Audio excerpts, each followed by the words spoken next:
My Sweet Prince. Chapter 1.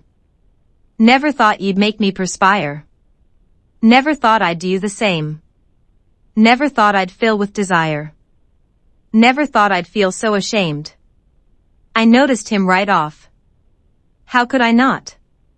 Severus Snape was a thin, frail-looking first year with stringy, black hair hung in his eyes and doing everything to hide his face while do nothing to hide his large, hooked, beak of a nose. I was Lucius Malfoy, an aristocratic wizard with a long noble pure-blood family. I knew we'd never travel in the same circles. It wasn't really a problem that he was ugly and that he had a horrid attitude. I put him from my mind. It wasn't until nearly 6 years later, halfway through my 6th term, that I really noticed him again. My parents were traveling the Americas and I was spending winter holidays at the school. I had gotten bored playing wizard's chess with a Ravenclaw acquaintance who was also stuck here. The Hogsmeade weekend was days away, it was too cold to enjoy the outdoors, and being alone in my dorm room had become tiresome. So I settled into a leather sofa, propped my feet up as I had been taught not to do, and opened a dark spells book preparing to enjoy myself. That was when I noticed him limp into the room. He'd gotten tall. Very tall. His hair was long, down his back now, and he appeared to be bleeding. He also seemed to have something. Do you have raw egg in your hair? And please tell me that is mayo. I sat up, sneering at the boy who was a year younger, but just as tall as I was. I could see Severus balk, obviously shocked to see the Slytherin prince approaching him. It was clear he'd had a run-in with Potter and Black, coming from the library where he had been studying. The next brew was a particularly tricky one he was determined to get right. Evidently, Black and Potter were on their way to find Lupin and instead found a lone Snape and no professors. To this day, I have no idea where the condiment and egg came from, but I helped him to the showers as he had a sprung ankle, then immediately called Madame Pomfrey. When he was freshly washed and before he added the potion to keep it from drying or stinking during brewing, Severus' hair shone like a raven's wing. It was a lovely, dark ebony that Potter could only dream of achieving. So perfect and soft, like strands of silk. That was when I first noticed Severus and began spending time with him. Getting to know the brilliant, dangerous mind behind those fathomless black eyes. Less than a week later, during break, Severus had been locked outside in the snow for hours without his wand. How Potter and Black got his wand I still don't know. Severus ended up with a bad cold with high fever and chills. Due to the lack of students, Severus had somehow managed to get Madame Pomfrey to allow him to stay in his own bed. Now we know, the reason he had been given reprieve was the full moon. I stayed with him, worried as his illness got worse. 3 days later, after having taken his own potions, he was 100% better and returning from a shower when I saw him enter the room and not but a towel around his waist. He was beautiful. His hips were slim, his arms wiry, as was his surprisingly well-muscled torso. Though he was pale, his skin seemed to hold an off-olive color naturally. I'm not sure how I got up, or how I ended up with him in my arms. I only remember kissing him and taking him repeatedly until the night my housemates returned. We spent a lot of the time, when we weren't in bed together, talking. He told me his secrets and I kissed away his pains. We all knew, of course, that he was a bastard. There were no Snapes in the wizarding world. The noble families knew everyone, even those not worth knowing. His mother had been the scion of her family, a great pure-blood family, but was caught without her wand and had been attacked and raped by a Muggle man who left her pregnant. He told me about how he wished he had been given her maiden name and how his grandfather would call him their half-blood prince. It was then I started referring to him as my sweet prince, my shadow, my Severus. Returning to classes felt odd that year. And very lonely. I wanted to still be in bed with Severus, who I had not been able to get a moment alone with since my dorm mates returned. The morning brought with it a trip to the Great Hall for breakfast.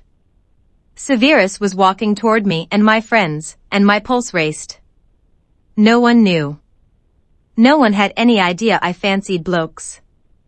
That Severus was the one I was dipping my wick in. What the hell do you think you're doing? Not sneered. Go on, you ugly mudblood, get out of here. That seat is reserved.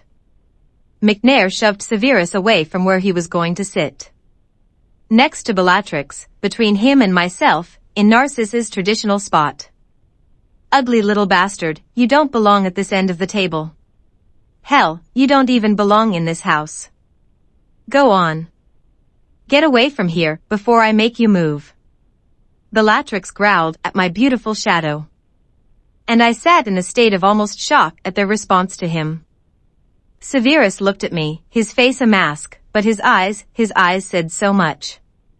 I could see his hurt, his confusion, his anger at me, and yet I did nothing. I sat and allowed my friends to force him away from me. After that morning, he didn't approach me again. Every day, I thank the fates that in my 7th year Severus had been permitted to attend Newt-level class for potions and was paired with me by order of our professor. He was there so he could attend the potions Newt class and apprentice the next year. The time that the class required us to spend together made it easy to rebuild a friendship, and it was much easier for me to wield my power over my friends in order to bring Severus into our powerful group, allowing me to keep him close. Before the holidays even rolled back around, Severus was back in my bed. Me and the dragon can chase all the pain away. So before I end my day, remember, I'd never loved my wife as much as when she gave me Draco. Severus agreed to become his godfather and spent all of his free time at the manor with us. He had easily become a devoted godfather, and Narcissa didn't mind his presence as he kept both Draco and I busy, which allowed her to be free to shop, attend parties, and be adored by her public. She spoiled and doted on Draco, but she was far from being a true presence in his life. Severus finished his apprenticeship and schooling to become the youngest gold standard potions master in Wizarding England's history. My little dragon grew. He became everything I loved about myself and my sweet prince. He was clever, able to help Severus with non-lethal potions at 5 years old, and able to brew a few of his own before he was 8. His magic was strong and deadly. He could perform the Cruciatus Curse by 7 and took great pleasure in making sure the elves obeyed his every order. Severus adored my son. My prince often doted upon the boy, allowing Draco to sleep in our bed whenever he asked, teaching him spells, potions, or reading to him for hours until he would fall asleep. My prince started to spend days on end away and then would return to me. Each time he was away longer, and I became suspicious. He wrote less and less when he was away. Finally, I followed him and he led me to some sweet Muggle-born girl's home. She had no idea that he was mine or that he deserved better than her. Hers was the first life I had ever taken. It was just 3 weeks after he led me to her house. I watched her touch him and cook for him. I watched her play house with my shadow, and I killed her and had the body taken away with a suitcase of her things. A letter was left telling Severus she had run off with a Muggle boy that her parents approved of. He returned looking torn apart and sodden from the pouring rain outside. I opened my arms and hugged him tightly. He spent the next 6 weeks at the Malfoy Manor. He admitted the dalliance with the chit to me, and I graciously forgave him. The time with Dragon and I seemed to bring him back to life. My sweet prince. You are the one. I love you, Severus. So very much. He purred into my ear one night as we lay on the sofa before the fire, Dragon on the floor reading to us.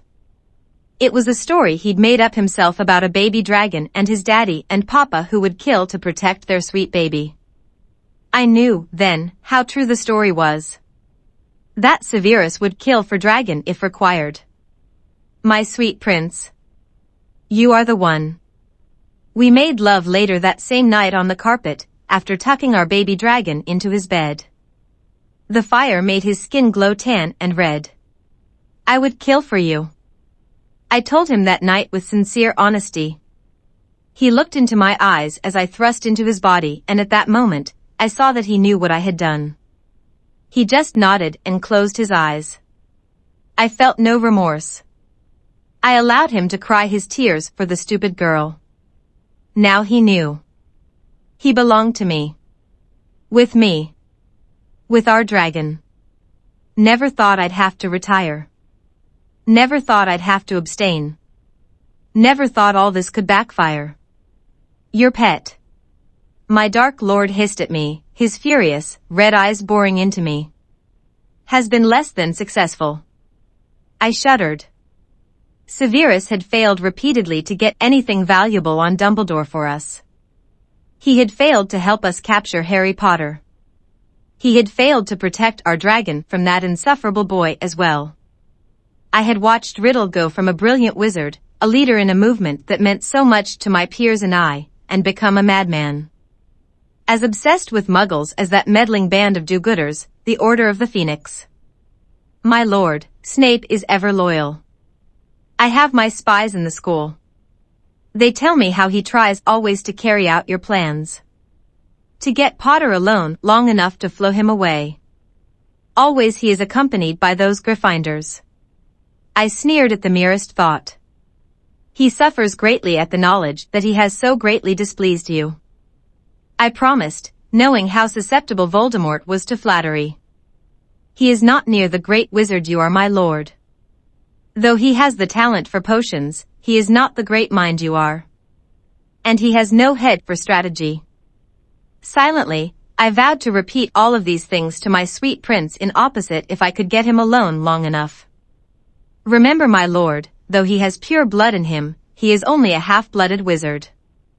I sked sadly as if it was somehow my beautiful Severus' fault he was the product of a muggle's violent rape of his mother. Yes, well. Voldemort sneered and turned to holler at Wormtail, who was trying to sneak to the back of the room. He too had upset the Dark Lord. Though it was something trivial, we all laughed as the slimy little rat was tortured and abused for his lord's amusement. I tried not to think of how easily that could have been Severus. I went to the school as soon as I could that night, intending to warn my sweet prince of our lord's anger and suspicion. I learned that night of Severus' true allegiance. That he was working for Dumbledore. That was the last time I kissed him. It has been months now, with little more than conversation passing between us. Still I have kept his secret. How can I be the thing that kills him when I would still kill for him? When I had urged him to follow me into the Death Eaters, he had a hatred for muggles as one stole his mother's virtue and sanity. It had taken from him the only parent he'd ever had, and left him with the shell of a woman, who either didn't recognize him, or worse, abused him physically and verbally. I never took into consideration that Severus had no taste for muggle abuse, and though he hated, he had never killed before. I thought that I could keep him loyal to the cause because I was there. Close up the hole in my vein. What were you thinking? You could have killed yourself. You nicked a vein. Severus growled at me. I'd gotten drunk. I missed him, and somehow my mark seemed to be the cause of it all. So I attempted to remove it myself. Severus, who was coming to check on Dragon, saw the blood and rushed to my aid. If it hadn't been for him, I would have died that night. If he hadn't been such a great healer, Voldemort would have killed me as soon as he saw the scars on his mark. Severus, my brilliant, beautiful prince, left no visible scars and did better than kill for me. He helped me live. Me and my valuable friend can fix all the pain away. Severus screamed. I shuddered as he screamed again, writhing in pain. Where the hell was that boy? I would personally gouge out his eyes. I gritted my teeth as I watched Bellatrix and Voldemort misuse my poor, misguided prince. His betrayal had been discovered. They were dragging his death out, both a deliverance and a painful disaster. I had been forced to humble myself to that teenaged brat. I gave up my master's every secret to that bumble-headed fool, who had faked his death, and his boy Wonder. They had saved my dragon and attempted to save my sweet prince. I needed their help to end this before he was nothing. So before I end my day, remember, Dumbledore, please, just help me save him. I have told you everything. When he plans to attack. How he plans to attack. Where he is. He will kill Severus soon. Albus, if you truly care about his well-being, then you must act quickly. My words had started in a demanding growl and slowly trickled to a harsh whisper of desperation. It has been weeks. Are you waiting for him to kill Severus before you attempt to save him? I had no idea how he had managed to stay alive and sane this whole time. The Longbottoms had cracked so soon under Bella's maniacal pleasure in torture. Severus was proving her greatest challenge, and she was quickly getting angry with it. When I returned to the den, Severus was out of his cell and in the middle of the room on the floor again, bleeding, bruised, and burnt with proud refusal in his eyes. He looked at me, and I recognized that look. That hurt and betrayal. It was the same look as when I had let my friends kick him around after that holiday in my 6th year. I looked away first, desperate to put ice water back in my veins. Severus had killed Dumbledore for Draco, then sent him off into hiding. Not even I knew where, and he could not say as a Fidelius charm had been performed to protect my wife and our child. Severus didn't even know the name of the secret keeper. In saving our son, he had outed himself as a spy. I vowed to do whatever I could to protect him and our family. My sweet prince. You are the one. As I listened and watched them cut, beat, and crucio him, it all flashed before my eyes. Touching him. My sweet prince. You are the one. Kissing him. You are the one. Caressing him. You are the one. Holding him. You are the one. Killing for him. Never thought I'd get any higher. I remembered the first time he whispered that he loved me. Never thought you'd fuck with my brain. I remembered how crazed I was at his betrayal of our relationship. Never thought all this could backfire. I remembered introducing him to Riddle and standing by, proudly, as he received his dark mark. Never thought you'd go break the chain.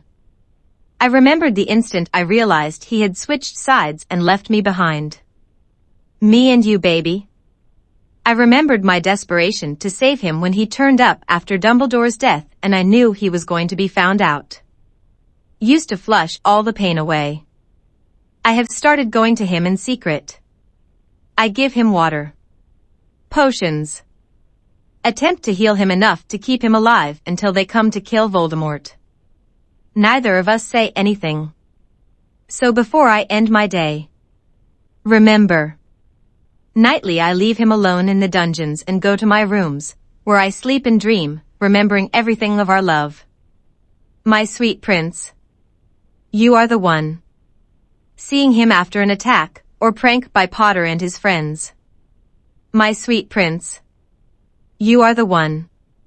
Sneaking him into my bed after the dorm was fast asleep and the head of house had done her rounds. You are the one. The first time I put Draco into his arms and the tears in his eyes as I did so. You are the one. The day he became Draco's godfather. How gently he'd performed the spell and how honestly he'd spoken the words. You are the one. The first time Draco interrupted one of our nights of lovemaking and how Severus had insisted Dragon be permitted to sleep with us. You are the one. Rushing down the stairs to the potions lab when I had felt, rather than heard, the rumble from below, only to find he and Draco laughing as they threw tiny bottles of earth shakes at the floors. You are the one. The night I killed his mudblood whore of a witch. You are the one. The night he accepted what I'd done for him without accusation, fear, or even anger. You are the one. The way he moans and hisses under my touch, to his most sensitive part, his belly button. You are the one. The way he writhes and screams under the spells and curses of Voldemort. That one wakes me in a cold sweat, and I realize it is not a dream. Severus is screaming. My sweet prince. I rush in, wearing nothing but pajama bottoms, to the lower level. There I find Voldemort and Bellatrix with bloodied knives and my sweet, beautiful, bloodied prince on the floor gasping for breath. I point my wand and before either of them can react I screamed the spell. Bellatrix Black Lestrange collapsed, dead, to the marbled floor.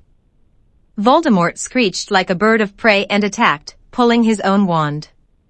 For the first time in my life I was sorry to see my son. The doors had burst open and he was standing with the terrific trio, all three pointing their wands. I panicked, fear ripping through me, as I realized Voldemort could kill both Severus and Draco for what I had just done. As one, the children attacked, each throwing a different curse. Granger froze him. Weasley called his wand and gave it to Harry. Draco threw the Crucio at him with vicious pleasure. Then Potter approached the fallen man with grim determination. When Draco ended his spell, Harry spat on the darkest wizard known to the world, snapped his wand and killed him. It was over and I could hardly believe it had been so simple. My sweet prince. Resting Severus' head in my lap, I whispered words of love and tenderness, desperately trying to get Severus to hold on. To wait for a Mediwizard. When I was finally released from custody and given reprieve from trial due to my assistance in orchestrating the downfall of the Dark Lord, I rushed from the Ministry Hall straight to St. Mungo's where Severus was still recuperating. My prince had undergone numerous cruciatus curses and was slow to heal as certain potion couldn't yet be administered. They said part of his soul had been lost, breaking him a bit. I didn't care, as long as my sweet prince was alive. Entering the room, I looked over to the bed. Severus? I smiled as I saw Severus' eyes open. My sweet prince. I pulled him into my arms and vowed never to let him go again. You are the one I want to spend my life with. Me and the dragon can chase all the pain away. I whispered and kissed Severus.